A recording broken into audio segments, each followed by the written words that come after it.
conversations is just a part of being a human being. What I have found in my 38 years of life is that conversations can be really tricky, and having good conversations is such an important part of life as we navigate from those early days of being a child, being at school, being in, sporting groups or activity groups and in families, and navigating what that looks like to have a conversation and a good conversation then.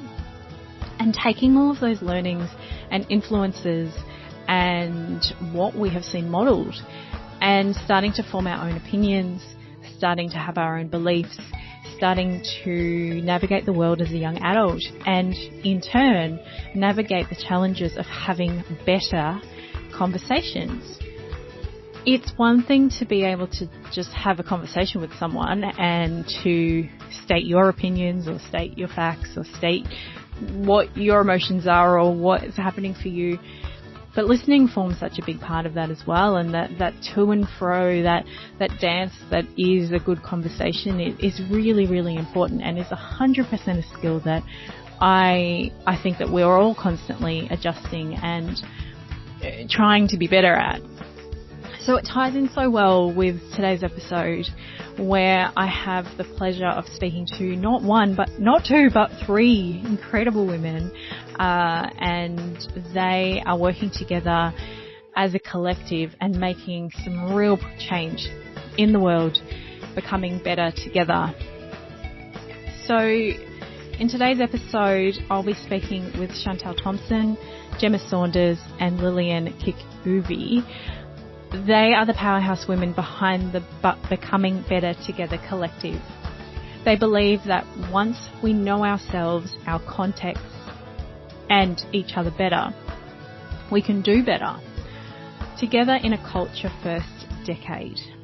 That is why the collective's vision is becoming better together. The Becoming Better Together program is a bespoke program aimed at addressing this question: how might we create a culture of belonging and respect by having vital, authentic and brave conversations about diversity, equity and inclusion in order to become better together. So who are these three women? Chantel is a proud Bakenji Ningpa European woman and a mother of 3 children, including twins. Chantel has gone on to win 3 world titles in Jiu-Jitsu, all in her 30s, made bid for the 2016 Olympics in freestyle wrestling, was selected as an ambassador for the GC 2018 Commonwealth Games, and made it onto the Australian Wrestling Shadow Team for the GC 2018 Games, all whilst managing a family of 3. Now, I'm mindful that I'm reading this right now, but Chantel has actually clarified that she is a mother of 5. So my apologies, she is a mother of 5. Now, she managed all of this while managing her family, working and earning a double degree in teaching and arts, postgraduate certificate in Indigenous trauma and recovery, and starting her own business. Chantel is a strong advocate for equality, human rights, and fighting for what is right. Gemma is a proud queer woman and a mother of 2. Gemma has almost 2 decades of experience in human resource, spanning talent acquisition, diversity and inclusion, employee experience, organisational development, leadership development and organisational change. Gemma is a graduate of the Australian Institute of Company Directors and a director on the board of Minus 18, Australia's leading youth LGBTQIA plus charity fighting homophobia, biphobia, transphobia and interphobia. Listed in Human Resources Directors Hot List and nominated in the Diversity Champion and Inspirational Role Models categories at the Australian LGBTI Awards, Gemma is known as a bold, authentic and progressive leader. Lillian Kikuvi is a diversity and inclusion evangelist, obsessed with helping individuals and organisations harness the extraordinary power of diversity and inclusion. Lillian is a Kenyan Australian who uses her African tribal framework to deliver solutions to clients that include Fidelity International, Australian Nuclear Science and Technology Organisation, Ronald McDonald House Charities, Medibank, Open Universities, Western Bulldogs AFL Club, Melton City Council and Parkville Juvenile Correction Centre. Lillian has over 15 years corporate experience and has worked with clients in the public, private and not-for-profit sectors. An advisory board member of culturally diverse women, she has helped leadership roles in companies like Medibank, WorkSafe Australia and Employers Mutual Limited. So let's dive in as we explore with these incredible women how to have better conversations. Well, I am incredibly privileged to be sitting with not one, not two, but three incredible women today.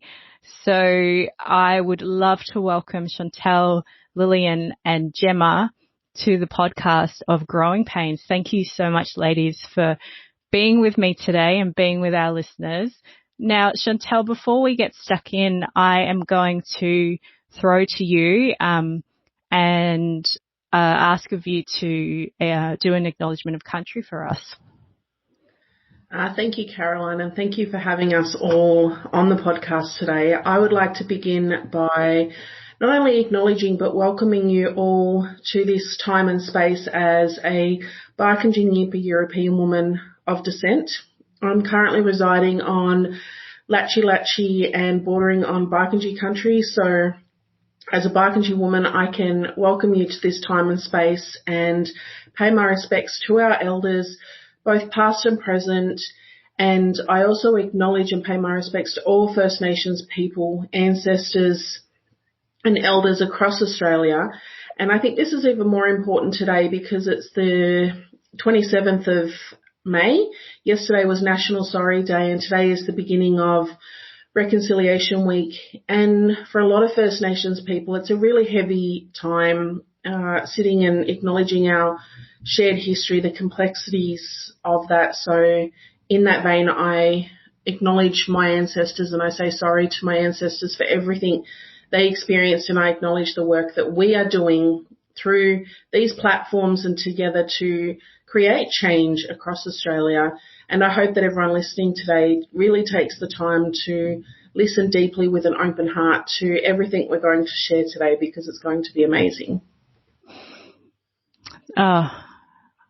Thank you for not only doing that acknowledgement for us, but also sharing some of your personal insights and even your personal thoughts on this point in time, where though the overarching discussion of this podcast is growing pains and the challenges of being an adult and a young adult, which is what we're hoping our listeners will gain from the conversations we have over these episodes, I am really conscious that we can all do so much better every day.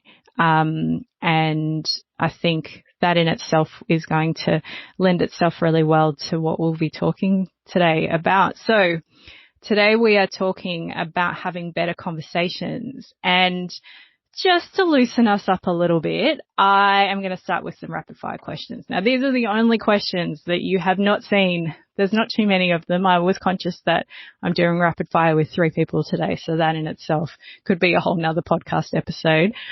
But I'll start with you, Chantel. Do you consider yourself to be a grown-up adult? Yes and no. And I think to acknowledge your first point about being a podcast around growing pains, I think we have growing pains as a country. And Australia as a current concept is only 230 years old, whereas Aboriginal culture, First Nations people have been here since the beginning of time and have a documented history of 80,000 years plus. So when you compare the two, it's like having your 1000th generation grandparent come back to sit with you with a preteen in that concept. So I think it's a perfect platform. as a parent, as a woman who's in business, as a woman trying to navigate so many different roles and places, I think there's certain aspects where I feel like an adult, and then there's certain other things where I feel like I'm still open to learning and making mistakes and still figuring it out. Sometimes I go, oh yeah, I'm a 38, I'm almost 40. Like, what the heck? Why am I still thinking like that and needing like I need to seek permission? Oh, it's so true. I'm 38 as well, and I very much understand what you mean, and a mother as well. Lillian, what about you? Do you consider yourself to be a grown-up adult? No. Just flat out. Yeah, no, I'm just thinking, what is a grown-up adult? Like, who makes those rules? Who defines this? For me, in this season, I feel that I have everything that I have to make responsible choices, as a businesswoman, as a sister, as a friend, as a colleague. So with regards to, from a societal point of view, being able to manage responsibilities, yes, I would say I'm a grown adult, but what is a grown adult? What is that? What is it? So I consider myself as somebody that is constantly evolving. And because of that, that means I'm growing all the time. I'm growing up all the time, showing up every season, every situation, every context. So I can't say I'm grown. I am growing. That's why I say no, because I'm not a grown adult. No, I've got a lot. An evolution. I like it. All right, Gemma, where do you sit are you just in the middle, or where are you?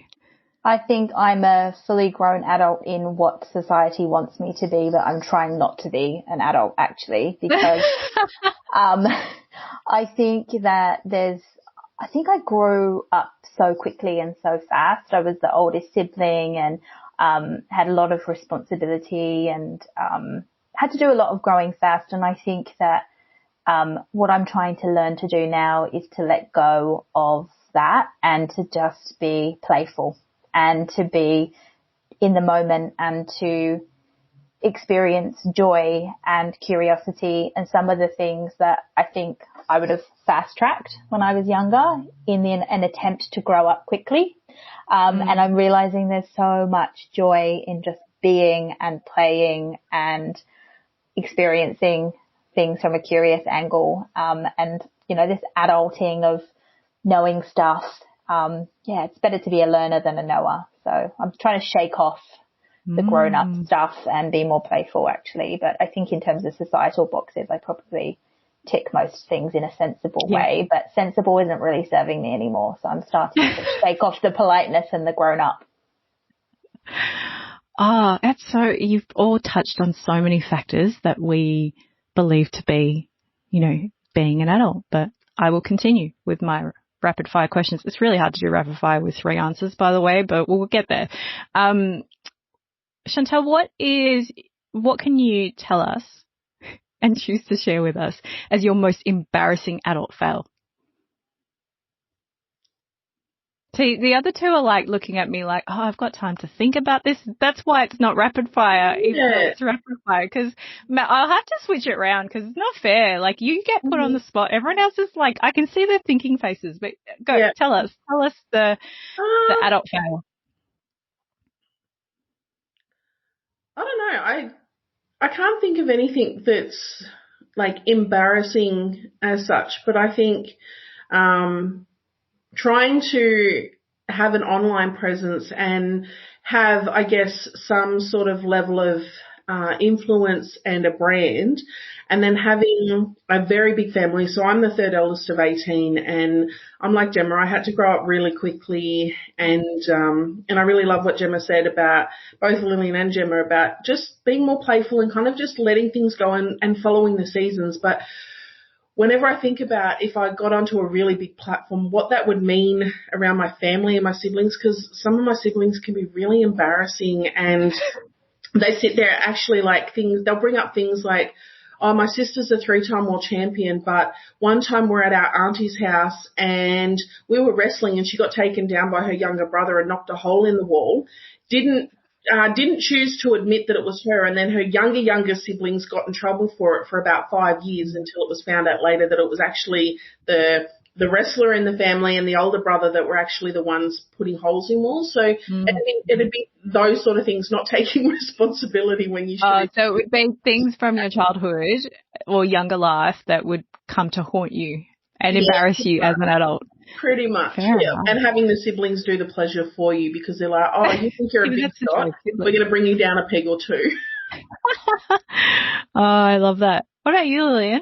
Can you think of an adult fail or an embarrassing adult moment? I've got a number of adult fails. I guess what comes to mind being in the digital age is, being part of so many groups. So if you think about WhatsApp, we've got a WhatsApp group for everything. WhatsApp group for shopping, WhatsApp group for the family, WhatsApp group for life. And sometimes you get the WhatsApp groups or the groups on platforms confused and you send the wrong message to the wrong platform. And I've happened to do that. So I've happened to do that a few times, and that would be the most embarrassing. So what I've come to learn is just be a little bit more careful. Be aware of the group's name. Don't send messages at particular times. Just be conscious about the content. So I would say that would be the most embarrassing thing that comes to mind as an adult. Everyone has had that moment, be it even in a text to one person, let alone to a whole WhatsApp group. So yeah, that's a good one. What about you, Gemma?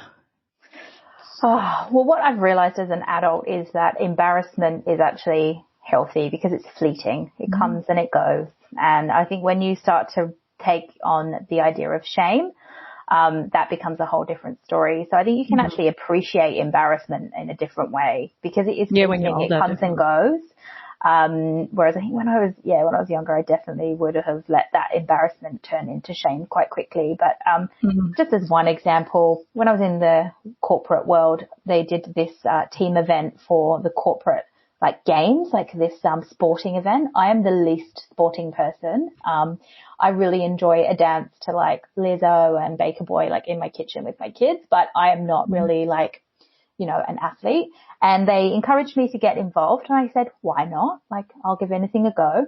And so I did the corporate triathlon, which was a swim through Sydney Harbour, and I couldn't really swim. So I did it as backstroke, and, and the category after me, backstroke. I tried to do it by backstroke because it was the only thing I was comfortable with. And then the group after me had to start while I was still in the water because I was slow. And then they even overtook me. And then I went to do the cycle and my friend was just laughing at me and I was thinking, that's really rude, Zoe. Why are you laughing at me? Not very helpful. She said, Gemma, you've got your bike helmet on back to front. So it was just a series of embarrassments and I crossed the line after the run. I wanted to throw up, but the most memorable moment was I had just such a beautiful brunch after overlooking the harbour. So everything is fleeting and everything's about perspective. That is so true. Oh, but in those moments, you're like, everyone's looking at me. And are the sharks going to get me? More importantly. Yeah, that's a whole nother conversation. That's a different podcast. So, Chantel, who is a more grown-up adult or more adulter adult that you rely on? I think it depends on the season and the situation, but for me, my 14-year-old daughter is one of those people because when you're raising a child and you're trying to break intergenerational lines of trauma, you're trying to handle your own bullshit so that your children don't become victims of your trauma and your circumstances, that to me is where the hard work is. And sometimes she'll come out with real levels of maturity and she'll challenge me and she'll call me out on my hypocrisy or she'll challenge me. And I've always said to my kids, particularly the oldest one, as I parent her at 14, I'm celebrating 14 years of being a parent. So for her, and to give her the space to acknowledge when she's right as well is really important for me because she's actually really wise and she's been through her own stuff and she brings her own experiences to the table. Particularly when I'm doing podcasts or she'll come and help me at events and she's like, Mum, you were going off on a tangent here, and people loved it. Like, people give me the great feedback. Yeah. And she goes, Mum, it's important for me to give you the real feedback, because then you're going to keep growing. And so that's one thing. And I think learning from my children is a really important aspect of acknowledging where I'm at in the seasons and where they're at, but also my grandmother and my ancestors. I look a lot to my spirituality and connecting to my ancestors and trusting the wisdom that comes to me. But my grandmother was always one as well, because she married my grandfather straight out of a convalescent home. He was a prisoner of war.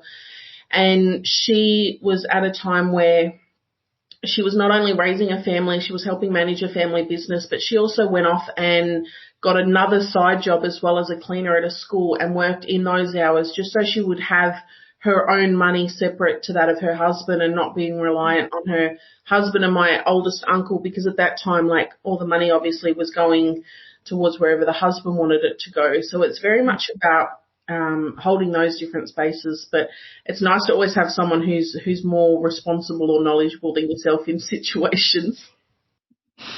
I love that. I love that you can pull from both, but from both directions as such. Amazing. Lillian, who's the more adult in your life? Who do you turn to? Definitely my mother. She is a massive inspiration to me. I have seen a human being become better every time, every season. She has just shown up from day one. She was born in a slum in Kenya, and that's where I'm from originally. She didn't have a lot of education.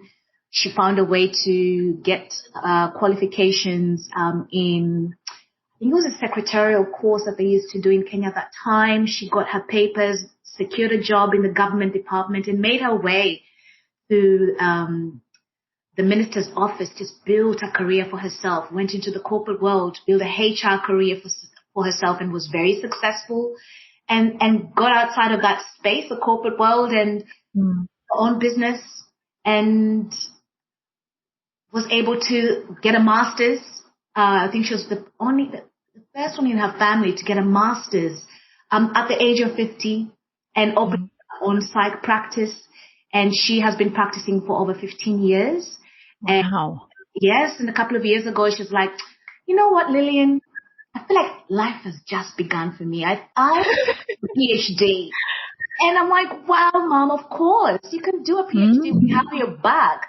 And she decided not to take that route. She's finishing up doing theology studies. And the last couple of years, actually last year, she became a pastor. So she's been pastoring this church virtually, thanks to COVID, and amazing. So she's the adult in my life that I look up to, because she's challenged gender norms in a patriarchal society. I've seen a woman who is very influential. I've seen a woman that is inspirational. I've seen a woman that is very authentic and just shows up and is ready to tackle life and give her absolute best. I've seen a woman who is a role model without even trying, and she's been very impactful, not only to us as, children. So I've got 3 younger siblings. She's been very impactful to other people in the community. So she's an adult that I consider in my life. And sounds like a real grown-up adult. Yes. Like, she really sounds like she knows what she's doing. But the fact that she's still learning is amazing. So yes, absolutely.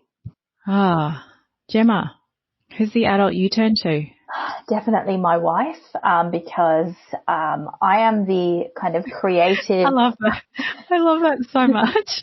I have to turn to my wife because I am kind of a bit of a free, bit of a free bird, and just, very happy to go with the flow. And that means that I never know when bills need to be paid, and kind of forget some of those really fundamental life things. So I'm really happy that I've got someone who has strengths and wants to do that kind of house admin. And then the stuff that I get to do is like planning we've got a caravan and we go off on like different caravan trips. So I get to do all the planning around our adventures, and then my wife kind of is the very sensible, pragmatic one. So I think we can get to play to strengths.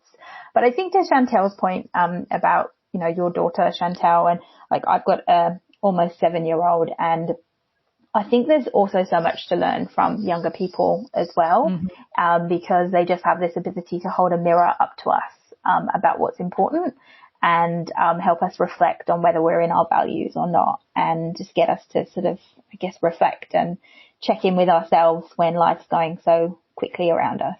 So I would say it's also checking in with him, and then that adult pragmatic life stuff with my wife. So yeah, I think it's good to have people that can hold you, and that, you know, you can play to strengths around you, and whether that's your family or community, and whatever that looks like. You don't have to be it all. You know, you can have your own strengths and, you know, come together with others and get it done together.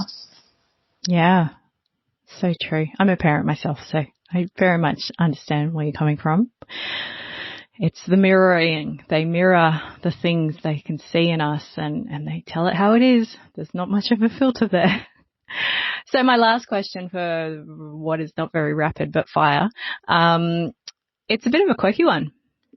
Chantel, if someone was to play you in a movie of you and your life, who would you choose as an actress, to play you today, the age you are today, and then to play you at, like, in your 60s? See, they're both looking at me now going, oh, I can think about this. Poor Chantel, I've put her on the spot again. You are the only one technically doing rapid fire. I'm not really good with remembering people's names. You can just tell me, oh, that woman or that person or the guy. Angelina Jolie comes to mind. Angelina Jolie comes to mind now, I think, because of her, or Sandra Bullock. Like, those two are the ones that come to mind for playing now. Yeah. I think as an older female, she's the older lady that's, she sometimes does the action movie. She's out of that Red, and she's in Helen Mirren. Helen Mirren, that's the one. I think Helen Mirren would be the one that I would pick to play me as an older female, because as I'm getting older, and I feel like I'm shedding a lot of stuff that just doesn't need to be there, because I tend to seek out older women, one, because of attachment disorder in terms of not having had my mum around when I was younger and stuff like that, but also wanting to learn from others and looking for women who are 10 to 15 years in front of me going, what were you doing at my age? So then I get a realistic perspective of people going, oh, I'm trying to be them now, when at the same age they were having similar struggles. Yeah. What would they do differently? And what was their greatest success, sort of thing, so that I can try and learn from their mistakes now and make different ones. So and they're going to be yours. Yeah, and I think I'm learning to just not care as much about things and be, but also at the same time learning to be more subtle and strategic, which is not a key strength of mine. As a younger age, I feel like I'm becoming more refined and elegant, but I've still got that ability to just drive the point straight down when I need to. Helen Mirren would be able to do that.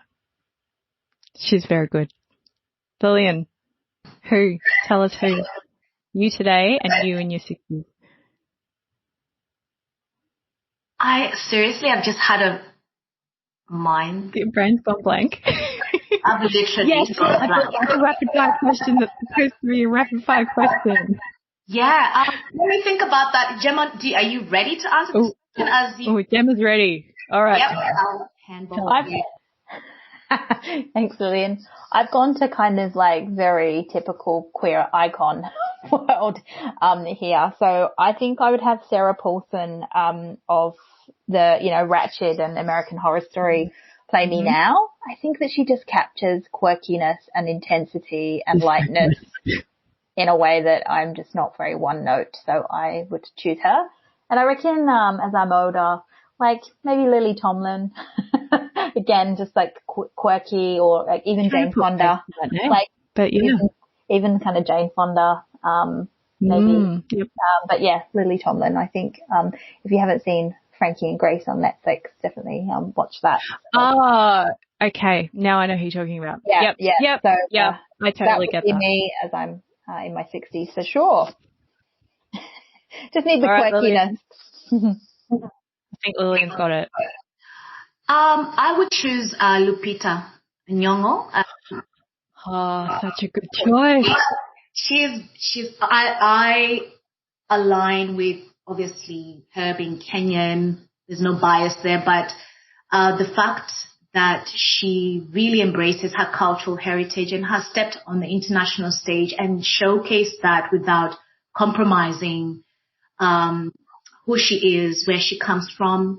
I love her grace. I love her family values. I love her humility. So there are things that I connect with when I look at her. In the future, probably somebody like Angela Bassett. She's just gracious, and she's been able to have a very successful and long career, and she seems to understand the concept of, being a woman of color and showing up and doing that consistently and offering value and role modeling. So for me, I look at her as someone that could play me in the future, somebody that I aspire to be. I love that. Thank you. Thank you all for sharing all of your answers to some obvious questions, because we're talking about growing pains and becoming adults, but I had to throw in a bit of a quirky one at the end just to kind of see if I could scratch past the surface of what I can see in, across this tiny screen as I'm sharing a little bit about you with our audience and our listeners. So growing pains, we all have them. We're still having them. I'm not done yet. I think I'll still have them till my last breath. But one of the things that we're going to dive into today is this thing called conversations. We're having one now. I always say to my guests of any of the podcasts I do before we start recording that I don't censor anyone. So that to me is a big part of conversations. It's having the flow, having a safe space to share whatever comes to mind, being respectful of what you share in that space. Now, any of you are welcome to jump in and answer this, maybe not all at once, because that could be an audible nightmare for our producer who's going to have to put all this together. But, you've all come from different backgrounds and you're now forming this alliance with the focus of making change for the better for all of us to be better together. So when you think of your experiences as a young adult, what do you believe was the moment that really shaped you into who you are today? There may not actually just be one, but there may be one that comes to mind.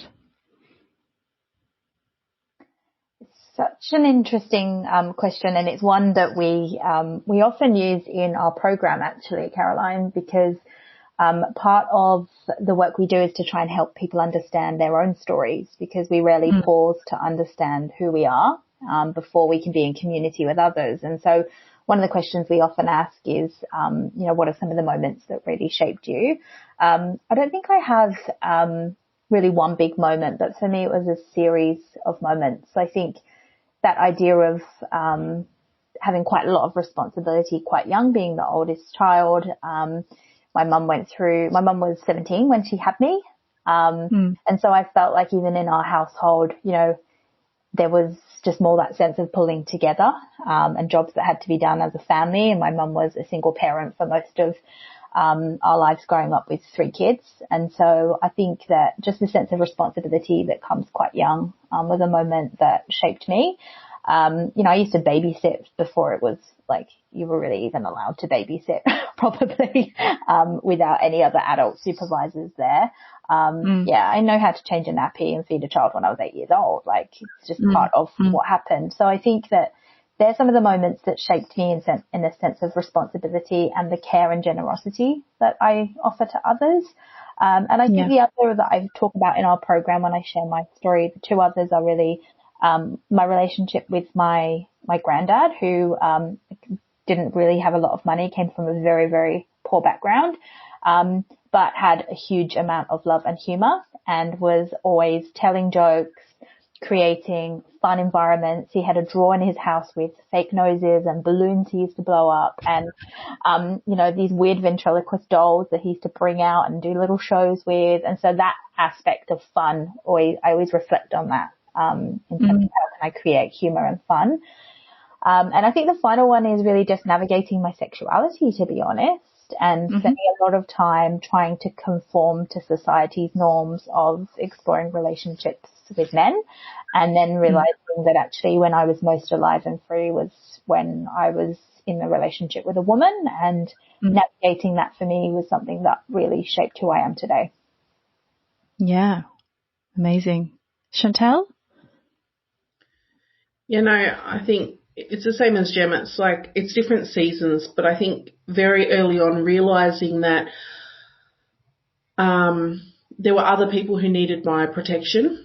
So from a really young age, being able to step up, and I'm known as the Barkindji warrior in my community, and always having the ability to stand up and fight for others, but also this courage to speak what was in my heart and being able to follow that calling in my heart. So I've never really had a roadmap to get me to where I am today, but I've always had this ability to follow that calling, and it's more like a compass as opposed to having a roadmap, because I'm too many bloody firsts in my family, and it's not something that I'm proud of. It's something I'm proud of to break those cycles, but it's something I wish wasn't the case, to be the first to finish school, the first to get a university degree and stuff like that. So I think for me, that ability to step up, and I had to realize from a really young age that I had to help myself before I could help others.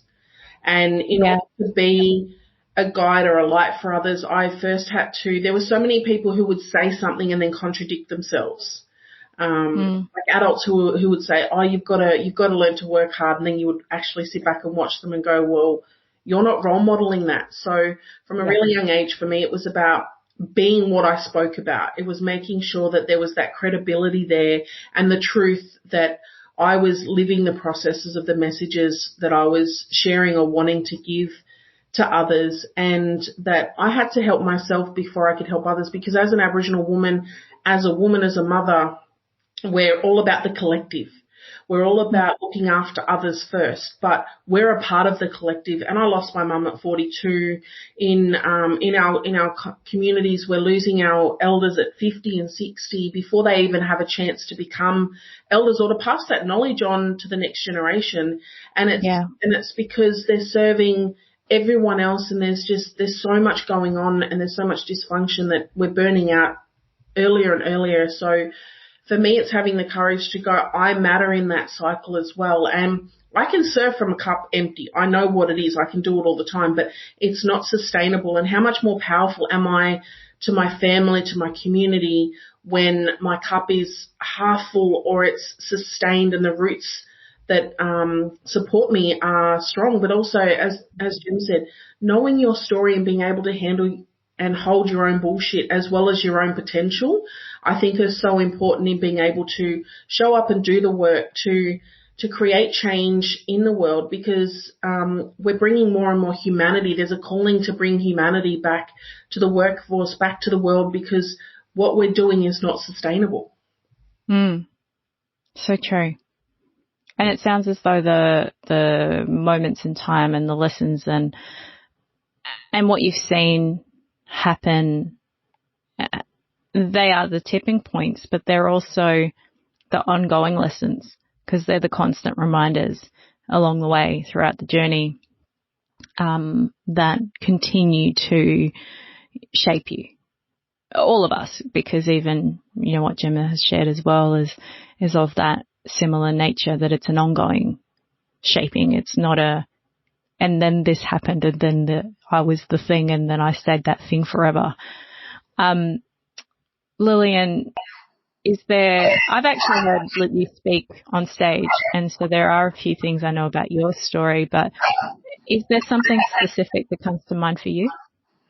What's shaped me, there are many things that have shaped me, like, what Gemma and Chantel have mentioned, but as a young adult, what played a big part, one of the things that played a big part is just the upbringing within the tribal context, my upbringing in Kenya, and within that tribal context, and also having philosophies that I followed.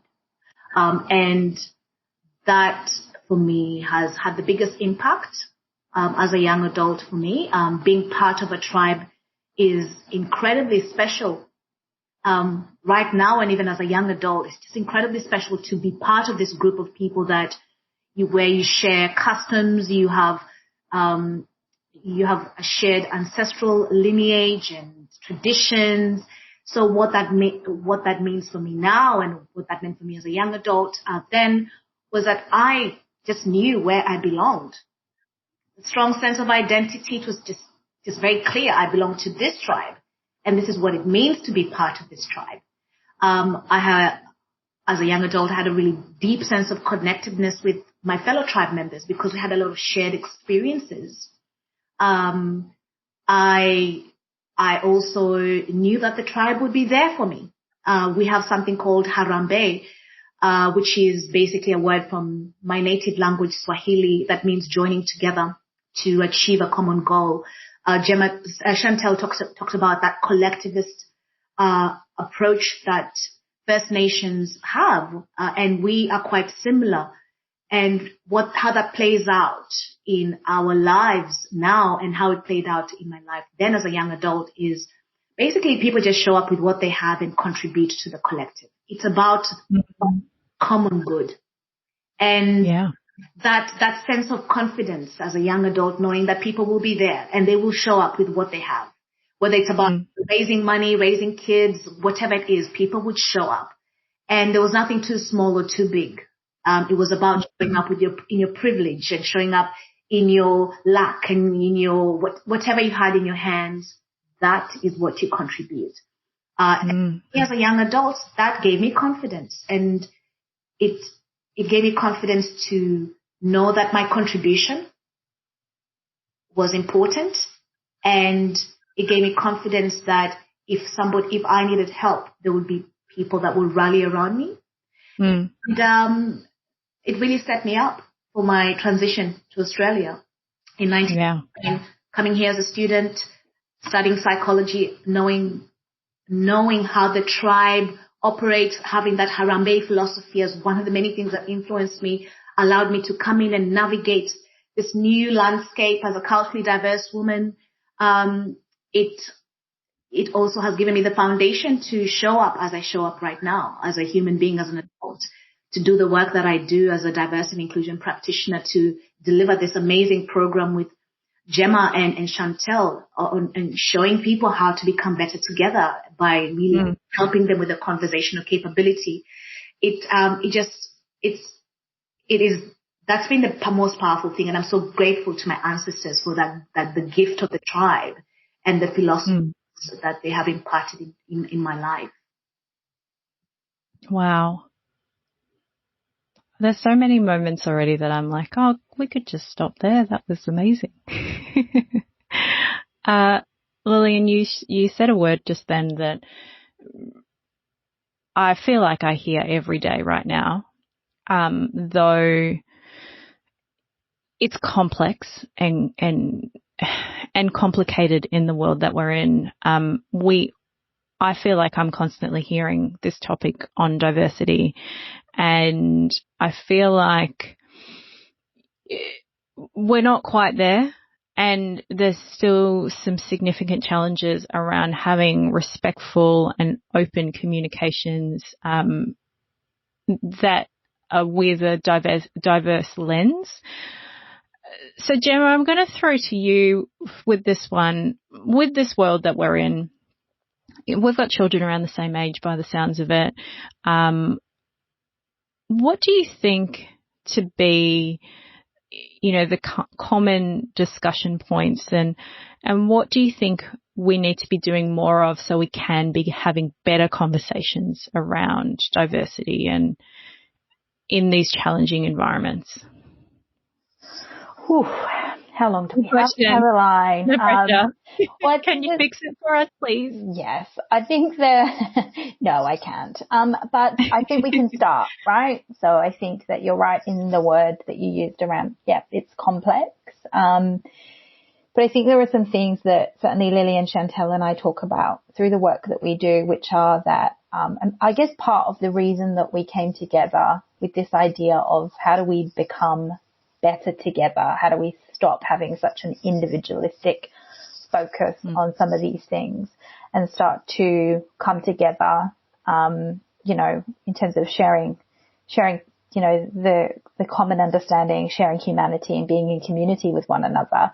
How do we do that? And, how do we become better humans to other humans, right? That's kind of what we all, I think, I assume positive intent with people. And I think most people are good people and actually do want to be good to one another. And so I think the first thing that we talk about is we need to stop shying away from conversations, just because we don't know the right answer, because quite often there is no right answer.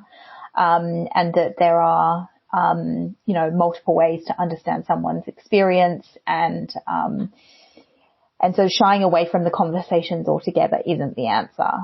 So we really need to help people understand, give them some mechanisms and some tools to lean into these conversations with empathy. And I think part of that is helping people to seek to understand, not to reply or respond, because that's what we see in the age of social media is, and don't get me wrong, I've been caught up in this. I've been sat there for hours on end, especially through lockdown, being like this keyboard warrior, like responding to people. That's not right. That's not true. Kind of going at people and attacking and attacking and attacking. And I know that some of that is through my own pain and, wanting to be a great ally or just wanting to support my community, and some of it's projecting my own experience around shutting down homophobia online. But you know what? I can't change those people's opinions by attacking them quite often. So, this idea of how do we seek to understand one another and remain in conversation for as long as possible. There's a concept we talk about in our program around the difference between being unsafe and uncomfortable. And those two concepts are really important things to know, especially as a young person, is to know when you're unsafe and to know when you're uncomfortable. Chantel does a great analogy around her jiu-jitsu and being in an arm bar, which I'll let her talk to. But, there's a difference between being unsafe and uncomfortable. And I think the other couple of things are really around this idea that Lillian talked about and Chantel around, like, how can we be here to improve community versus prove ourselves?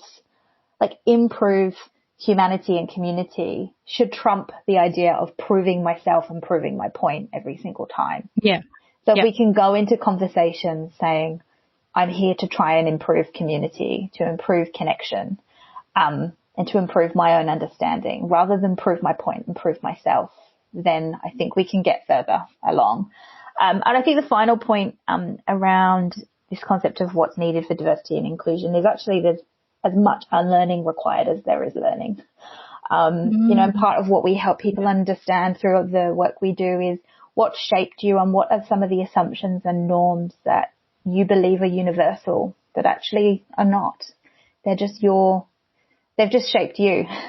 And they're your view of the world, and we're not here to criticize that. But what we're trying to help you understand is just because it's true for you doesn't mean it's a universal truth, and that there are other ways that people experience this world. And so unlearning some of the unhelpful norms and assumptions that we've developed over time is also part of the process. And I think there's a lot of work out there being done on how do we do new things in D&I, and how do we add and how do we learn, but actually there's not much talk or enough talk on unlearning some of the things that are getting in the way of inclusion. I think it's really interesting that you say that last point, because though our community who are our listeners are all different ages and stages and seasons of their life, there's definitely a purpose to this particular podcast to support our younger adults. But I think we underestimate how much even young adults need to unlearn, because they have mirrored and mimicked and, shadowed their parents, their guardians, their elders, their teachers, their coaches, their whoever is giving them, be it subtle or very direct influence in their life.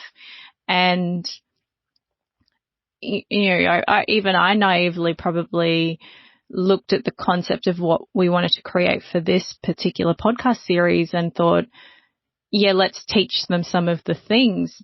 But I hadn't even thought about the fact that we probably need to be open enough so they can unlearn some of the things, and we can share, even some of those embarrassing stories that we've shared so far or whatever else, and go, hey, this is an opportunity to unlearn the fact that being embarrassed doesn't need to come with 20 years of carrying shame or whatever the scenario is. So yeah, that's a really brilliant way of looking at it. I love that point about unlearning. And I just wanted to add on to that. And the importance of young adults to invest in the unlearning now before they get to, the older stages when it becomes really difficult. So this is the best time to do that. And what I also wanted to call out is the importance of personal responsibility. No one can do the unlearning. It's only that person is to want it and be committed to the unlearning process. And this is incredibly important in helping us create a better community. It's incredibly important in helping us to be better together, because change will only happen if every person plays their part. So that's the call out to young adults. Do it now. Invest in the unlearning now. That is part of being better together. Definitely. Now, Chantal, I know you have your hands busy with a bubba, which segues very well into my next question. So I'm hoping you can still unmute yourself. You are the mother of 3 children. You are currently caring, I can actually see you caring for your very, very small, tiny, fresh new baby. But as a mother of 3, what skills do you believe young people need when it comes to having good conversations, let alone better conversations? Like, some of them may be just harnessing some of these skills in their teens and early 20s. I've got 5 children, Caroline. I've got a 14-year-old. Oh, that's right. Sorry, my apologies. No, you did say that earlier in our discussion. I've just counted 2 of them. That's okay. I've got 11-year-old twins. I've got a 6-year-old kinship daughter. So in our community, we sometimes adopt our siblings' children as our own. And they may not always live with us, but she's my kinship daughter. And I have a 3-week-old newborn son. So it's a really good question as to what skill sets to young people. First and foremost, they need adults in their lives who have the courage to role model that. Because first and foremost, the biggest thing I've learnt being a parent is that it's not what you say, it's what you do that is the most important thing when it comes to your children. And my son, my youngest child, is a boy. He is going to get a completely different parent, both culturally, emotionally, spiritually, physically, and a lived experience growing up to what my 3 older children did. Because I was 22 and 25 when I had my other children, and I was unlearning. But also there's this concept of decolonization that's getting stronger within not just Aboriginal cultures but around the world as well. This process of going, hold on, Western culture isn't the only culture out there, but it's the most dominant one in the world at the moment, especially in the industrialized world. And the fact that, hold on, you want to talk about sustainability, you want to talk about mental health and mindfulness and all this.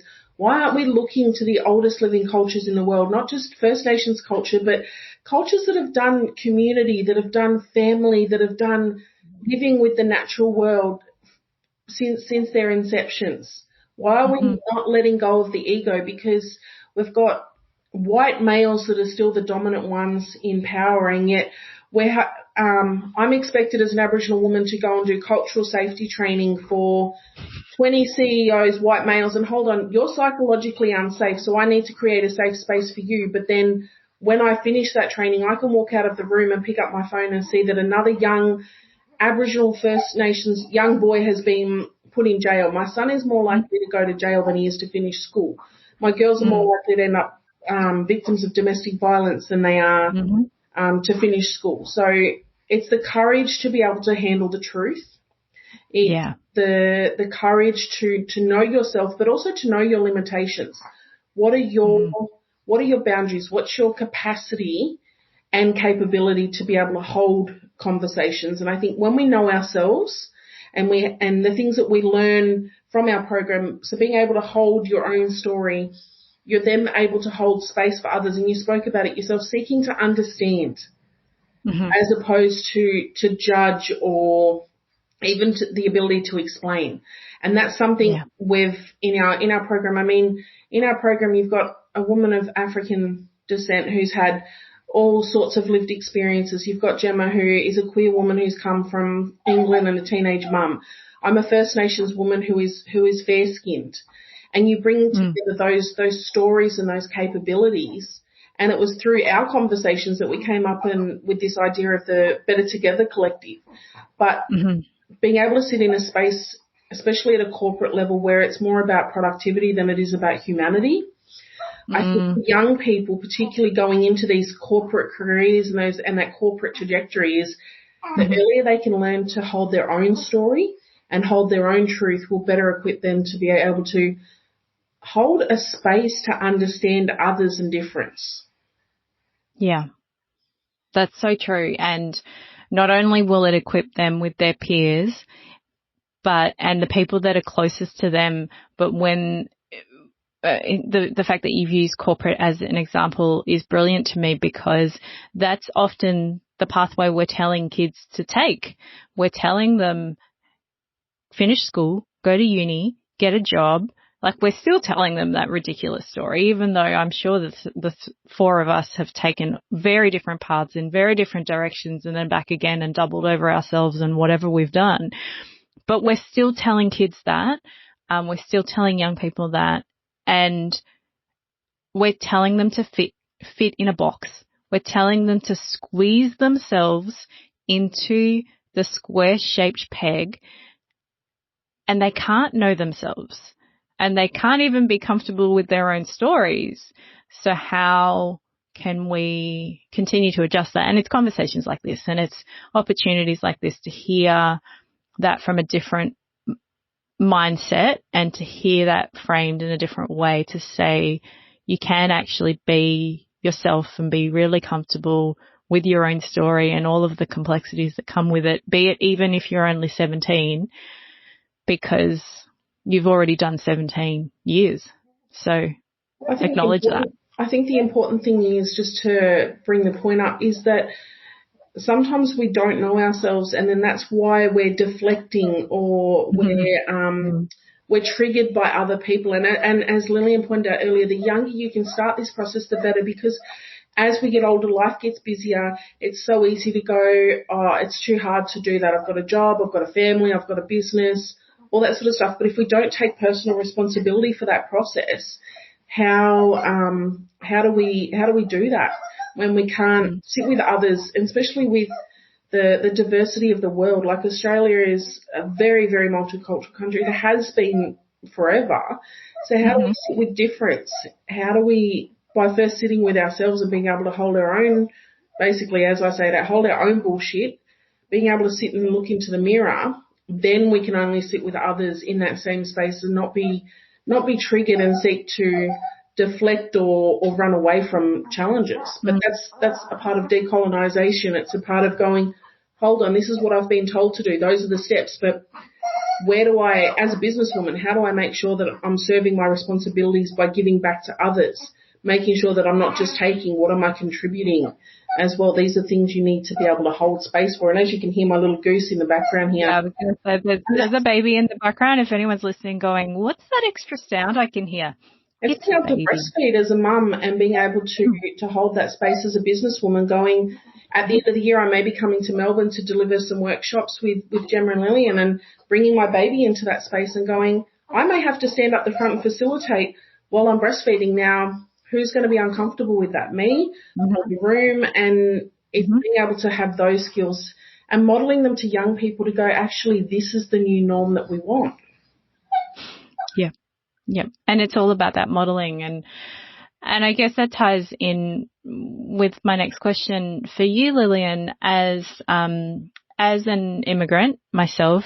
I immigrated to Australia when I was quite young. But you talked briefly just a moment ago about what your tribe had equipped you with the skills and the support, be it verbally telling you that you had their support, but also whatever else came from the years that you have spent in your tribe. How have you found the challenges to integrate into Australia, and when it comes to young people who maybe have recently immigrated to Australia or have immigrated into a English-speaking, Western, colonised, closed-minded, often unsafe environment, is there something that you've found to be helpful when it comes to sharing those conversations? So as a Kenyan Australian, I have had to learn a lot of lessons in the last 22 years. Navigating life as a culturally diverse woman has been exciting and also very challenging. I came to Australia at the age of, I think, 19 or 20. And prior to that, I had about 20 years of, as I mentioned before, growing up in a tribe, growing up with a large extended family. And I was part of the Black majority group. And I moved to Australia to pursue my university studies, and my life changed suddenly. All of a sudden, I was in the racial minority and was not equipped to deal with that change. Yeah. I had understood colonization, given my country had been colonized by the British for many, many years, and many other cultural groups came through, like the Arabs and the Portuguese. So colonization, I understood that. I heard stories from my family who were impacted directly by colonization. They had to deal with inequity, oppression, their human rights being abused. I also understood racism from an intellectual perspective as well, because studying racism in school, looking at what was happening in South Africa at that time with apartheid, understanding the history of slavery. And then I came to this new world on my own, and I had my whole family, they're all back in Kenya, and I had to create a life on my own. And it was challenging. I didn't really have any blueprint per se to show me how to navigate through life. Yeah. And I struggled for many, many years. Because I felt rejected by people through discrimination, whether it was racism, whether it was racism or microaggression, because I felt rejected by others on a regular basis, I started rejecting myself. And this is what I talk about in my keynotes. I started masking. My cultural heritage all of a sudden was an issue for me. And I tried to mask whatever I could so that I could belong. I was in my tribe. Remember I talked about that sense of belonging. Yeah. I did not have that here. Many years of masking and carrying this burden of not showing up authentically and not embracing who I was. My health and well-being was impacted, and I had to make a change.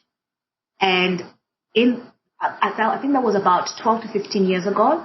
That was a turning point for me, when my relationships were compromised, my health and well-being was basically down the toilet, and I decided to go back to my origins, go back to my roots, go back to the philosophies that have influenced me all my life. And literally about creating a tribe here that made sense for me. A tribe. And that aligned. Yeah, absolutely. And also applying things like Harambe, the Harambe philosophy that I talked to you about, looking at what I had in my power, what I had in my hands to contribute, to make a difference, so that the society can be better together. And years since making that change, I have intentionally shown up and contributed with my knowledge, my expertise, my qualifications, my networks, and exercise that Harambe spirit over and over again. And that's what we do with this program, Becoming Better Together. It's really about us showing up and exercising the Harambe spirit so that people create a culture of belonging and respect, not only in their organizations, but also in their community. So my encouragement to young people is look at where you come from. Your superpower can be the thing that you're also rejecting. For me, I rejected my cultural heritage for some time, and now it's serving me. So look at that and find ways to contribute, because your contribution is important to actually creating a humanity that we can be proud of in this century. Gemma, if you could give some advice to your 18-year-old self, what would it be? I think for me it would be, don't fight your sexuality and instead explore it would be the first one. I think this idea of get to know yourself before being so fixed on trying to fit in with others that you actually abandon, through the process, you actually abandon the parts of you that you love the most in service of trying to fit into one of those boxes or one of those lanes that sort of society tells you to strive towards. It would be to, not abandon yourself in the process and actually get to know yourself. And one thing that Chantel said in one of our early interactions that has always stuck with me is this idea of belonging to yourself, before you can belong to others. I reckon I just spent so long trying to attach myself to others, like even in primary school, finding a group of friends. Like, it's okay to just be on your own and enjoy your own company and have a few friends, not having the most friends and being popular. Like, I never even realized this concept of like belonging to myself and holding my own self-respect and boundaries. So, I think it would be to try and figure that out quite early as well. What about you, Chantel? If you could give advice to your 18-year-old self, what would it be? So much. We don't have enough time. What's the top thing? I think, like Jem said, belong to yourself first, because as a woman, as an Aboriginal woman, as a mother, like I belong to so many different groups and so many different roles that I can be pulled in so many different directions. So first and foremost, understanding yourself and all parts of yourself, because my darkness and my shadows are not my enemy. But if I don't learn to embrace them, they can be my destruction and my downfall. Sometimes it's about surrendering to the journey as it is rather than how you want it to be, which is something that I'm learning now and processing. That particularly I had a very difficult birth with my son, which is a completely different conversation. But something a psychologist said to me a few years ago, he said that I kept coming to him with the same problem, and it was about my family. It was, I love them, and every time I go home, I'm showing up for them, but no one's showing up for me. And he goes, maybe it's your unrealistic expectations of your family and situations that is causing you pain, as opposed to the situations. Maybe it's about learning to love people for who they are rather than who you want them to be, and then putting in place boundaries about your interactions with them. And I really took that away and applied it to my whole life experience and output. And it's about accepting reality for what it is and people for who they are, and then working towards a reality that and the experience that I want to have, whether with that person or that situation, of finding the sweet spot in the middle. And a lot of that comes from self-love and being able to show up for myself, because while I was grieving the people who didn't show up, I wasn't celebrating or acknowledging the people who did choose to show up. And just listening to Lillian and Gemma, and they're a part of the tribe that I wish that I'd had a lot earlier, and that I wish that I had in person here. But every time we see each other and we gather, they see me. I can show up in all parts of myself, in what I don't know in business. I've never had a corporate career. I never feel less than in this group. And when that imposter syndrome comes up, or that voice comes up, I can speak that truth in this space and have them both go, not here. It doesn't need to be.